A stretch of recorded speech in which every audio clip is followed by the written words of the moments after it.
ଆଜି ସ୍ଥାନୀୟ ଷ୍ଟେସନ କ୍ଲବରେ ବିଜୁ ଜନତା ଦଳ ପକ୍ଷରୁ ଜିଲ୍ଲାର ଆଇନ ଶୃଙ୍ଖଳା ପରିସ୍ଥିତି ବିପର୍ଯ୍ୟସ୍ତ ନେଇ ସାମ୍ବାଦିକ ସମ୍ମିଳନୀ ଅନୁଷ୍ଠିତ ହୋଇଯାଇଛି। ଜିଲ୍ଲାର ସମ୍ପୂର୍ଣ୍ଣ ଭାବେ ଆଇନ ଶୃଙ୍ଖଳା ପରିସ୍ଥିତି ବିପର୍ଯ୍ୟସ୍ତ ନେଇ ପ୍ରଶ୍ନ ଉଠାଇଥିଲେ ଜିଲ୍ଲା ବିଜେଡି ସଭାପତି ଜ୍ୟୋତିପ୍ରକାଶ ପାଣିଗ୍ରାହୀ। ଜିଲ୍ଲାର ସମସ୍ତ ଥାନାରେ ଆଇନ ଶୃଙ୍ଖଳା ପରିସ୍ଥିତି ସମ୍ପୂର୍ଣ୍ଣ ବିପର୍ଯ୍ୟସ୍ତ ହୋଇପଡ଼ିଛି। ଅପରାଧୀମାନେ ନିର୍ବିଘ୍ନରେ ବିଚରଣ କରୁଛନ୍ତି। ସାଧାରଣ ଜନତା ନିଜକୁ ସୁରକ୍ଷିତ ମଣୁନାହାନ୍ତି। ଝିଅ, ବୋହୂ, ବିଶେଷତଃ ଛାତ୍ରୀ ଓ କର୍ମଜୀବୀ ମହିଳାମାନଙ୍କର ଜୀବନଯାତ୍ରା ଦୁର୍ବିସହ ହୋଇପଡ଼ିଛି। ପ୍ରାୟ ପ୍ରତ୍ୟେକ ଦିନ ଲୁଟ୍, ଡକାୟତି, ଛିନତାଇ, ରାହାଜାନୀ, ଦୁଷ୍କର୍ମ, ହତ୍ୟା, ଅପହରଣ ଭଳି ଜଘନ୍ୟ ଅପସମ୍ପ୍ରତି ରେମୁଣାର କ୍ଷୀରଚୋରା ମନ୍ଦିର ପରିସର ଓ ଆଖପାଖ ଅଞ୍ଚଳରୁ ମାଳମାଳ ବନ୍ଧୁକ ଜବତ ହୋଇଛି। ଏହି ସବୁ ମାରଣାସ୍ତ୍ର କେଉଁଠୁ ଆସିଲା, କିଏ ଆଣିଥିଲା, କ'ଣ ପାଇଁ ଅଣାଯାଇଥିଲା, ସେ ସମ୍ପର୍କରେ ନିରପେକ୍ଷ ତଦନ୍ତ କରାଯାଉ ନାହିଁ।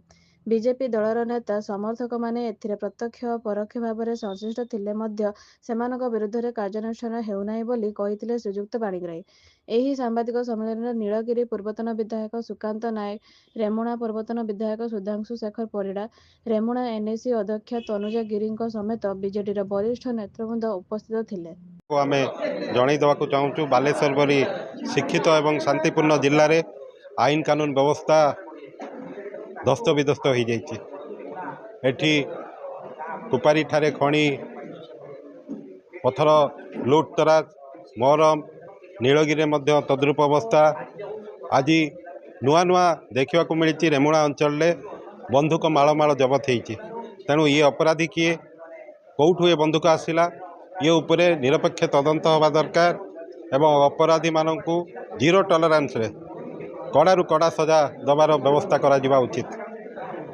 ଏଥିରେ ଡିଆଇଜି ଏବଂ ଏସ୍ପିଙ୍କୁ ଆମେ ଅଶେଷ ଧନ୍ୟବାଦ ଦେଉଛୁ।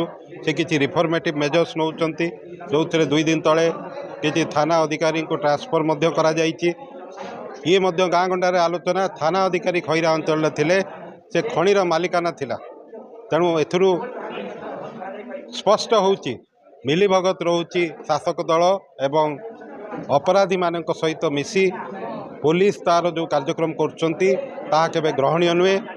ଯଦି ନିରପେକ୍ଷ ଭାବେ ପୋଲିସ କାର୍ଯ୍ୟ ନ କରିବ, ଆଗାମୀ ଦିନରେ ବିଜୁ ଜନତା ଦଳ ରାଜରାସ୍ତାକୁ ଓହ୍ଲାଇବ ଏବଂ ଆନ୍ଦୋଳନ କରିବ ଏବଂ ଚେତାବନୀ ଦେଉଛି ପୋଲିସ ମଧ୍ୟ ଆଇନକୁ ତା ବାଟରେ ନିଅନ୍ତୁ।